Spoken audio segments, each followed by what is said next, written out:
Hello and welcome to my channel out the doubts. So guys, आज की class में हम लोग क्लास 8 इंग्लिश की माइलस्टोन की बुक की एक पोएम द लिसनर्स को डिस्कस करने वाले हैं। पोएम का मैं लाइन बाय लाइन एक्सप्लेनेशन करने वाली हूँ। पोएम को अच्छे से समझने के लिए वीडियो को एंड तक देखें। So without getting late let us go to the poem. So guys, अपनी पोएम का नाम है द लिसनर्स। लिसनर्स का मतलब होता है सुनने वाले या फिर श्रोतागण। सबसे पहले हम पोएम के पोएट के बारे में बात करते हैं। इस पोएम के पोएट का नाम वॉल्टर डी ला मार्ले है। ये एक ब्रिटिश पोइट थे जिनमें भूतों और उनसे जुड़ी घटनाओं के बारे में इमेजिन करने की अनयूजुअल पावर थी। कहने का मतलब है कि वो जो इमेजिन करते थे, जो पोएम वो लिखते थे, उस पोएम के अंदर इतना अच्छा एक्सप्लेनेशन देते थे फैंटम्स के बारे में, सुपर नेचुरल बींग्स के बारे में, कि एकदम वो असल महसूस हमें होते थे। तो ये जो पोएम है वो भी ऐसी है, बिल्कुल फैंटम और सुपर नेचुरल बींग्स के ऊपर है और एक तरह से हमें ये डराएगी और आपको एक से ऐसे लगेगा जैसे कि आप सच में पोएम के अंदर हो, पोएम के अंदर जो कैरेक्टर है आप वही हो और आपको सब कुछ वैसे ही फील होगा। सो फटाफट हम पोएम को पढ़ लेते हैं।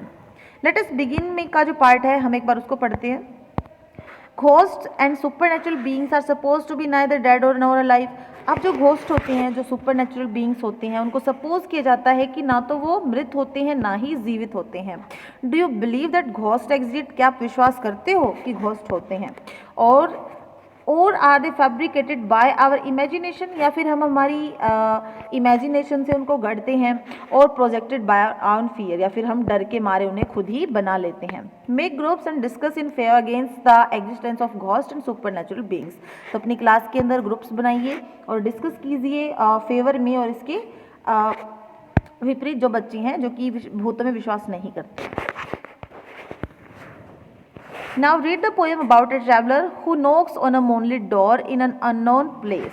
अब हम बात करेंगे एक ट्रैवलर के बारे में जो कि पोएम के अंदर है और वो एक मूनलिट डोर के ऊपर अननोन प्लेस पे क्या करता है? नॉक करता है। अननोन प्लेस का मतलब ऐसी जगह जिसको हम जानते ही ना हो, एकदम अनजानी जगह। मूनलिट डोर का मतलब है जहाँ पे चांद की रोशनी जिस दरवाजे पे पड़ रही हो, उसके लिए जो है यहाँ पे मूनलिट डोर का यूज़ किया गया है। It is the sense of the unknown with all its uncertainties that control the tone and mood of the poem. यहाँ पे जो unknown हमारा वर्ड आया है, अनजानी जगह, और जो uncertainties हैं पोएम के अंदर, क्या कब क्या होने वाला है हमें बिल्कुल भी नहीं पता है, ये सब क्या करते हैं? पोएम के मूड और टोन को कंट्रोल करते हैं।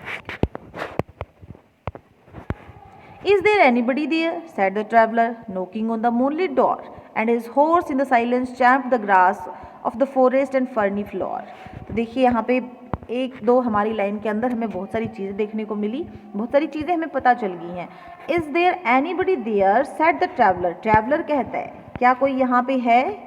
Knocking on the moonlit door, और वो चंद्रमा की रोशनी पड़ रही डोर पे क्या करता है? नोक करता है। And is horse in the silence, और उसका जो घोड़ा है वो साइलेंस के अंदर, उस खामोशी के अंदर घास को चबा रहा है। तो आप सोच के देखिए कि एकदम साइलेंस है, किसी भी चीज़ की आवाज़ नहीं आ रही है, लेकिन जो घोड़ा है वो घास को चबा रहा है, तो उससे हमें जो आवाज़ आ रही है वो तब उस टाइम कैसा फील होगा। Forest ferny floor. अब एक और चीज़ पता चली कि जो हमारा ट्रैवलर है वो फॉरेस्ट के अंदर है, किसी जंगल में है। फर्नी फ्लोर का मतलब होता है, आपको पता है जंगलों के अंदर बहुत ज़्यादा पेड़ होते हैं और पेड़ जो हैं उनके पत्ते वगैरह सूख के नीचे गिर जाते हैं, और वो जो फ्लोर है वो फर्नी फ्लोर बन जाता है। जब हम उस पे से चलते हैं तो चप चप की आवाज़ भी आती है।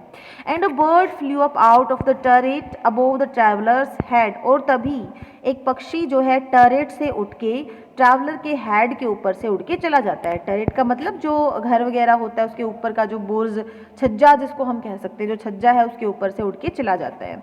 आपको पता है कि आपने मूवीज़ वगैरह में भी देखा होगा, बिल्कुल साइलेंस जहाँ पे होती है, पक्षी वगैरह अपना सो रहे होते हैं रात को, लेकिन जैसे ही हम वहाँ पे कोई शोर कर देते हैं तो पक्षी एकदम से उड़ जाते हैं, फड़फड़ाते हुए वहाँ से उड़ते हैं, और वो जो आवाज़ आती है वो भी बहुत डरावनी लगती है।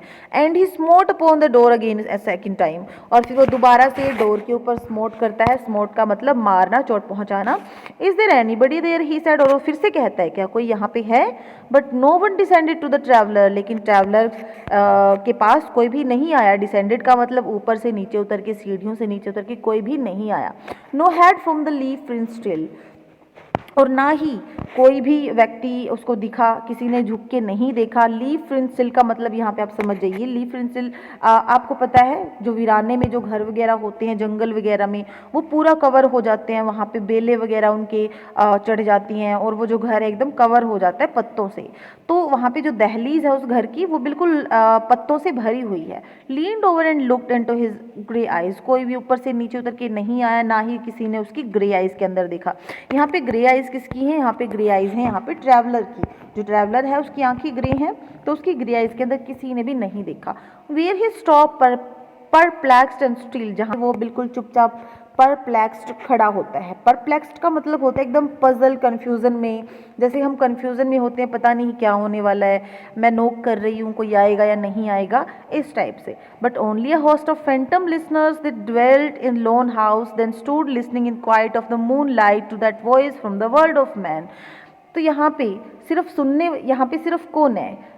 Host of phantom listeners. Phantom मतलब जो भूत श्रोतागण हैं, सिर्फ वो हैं यहाँ पे जो कि इस लोन अकेले हाउस के अंदर ड्वेल्ट मतलब रहते हैं, निवास करते हैं।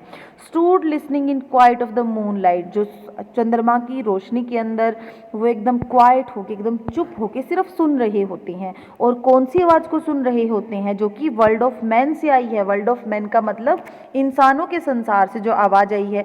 अब इंसानों के संसार से आवाज़ कौन दे रहा है? यहाँ पे सिर्फ एक ही व्यक्ति है, जिसका जो कि एक ट्रैवलर है, घुड़सवार है, जो अपने घोड़े पे आया है। ये पोएम का पार्ट 1 है और पार्ट 2 मैं जल्दी आपके लिए अपलोड करूंगी। अगर आपको वीडियो पसंद आए तो प्लीज़ वीडियो को लाइक और मेरे चैनल को ज़रूर सब्सक्राइब करें, ताकि माइलस्टोन की जितनी भी बुक्स हैं उनके एक्सप्लेनेशन आपको टाइम टू टाइम मिलते रहें। आज के लिए इतना ही। Thank you. Have a nice day.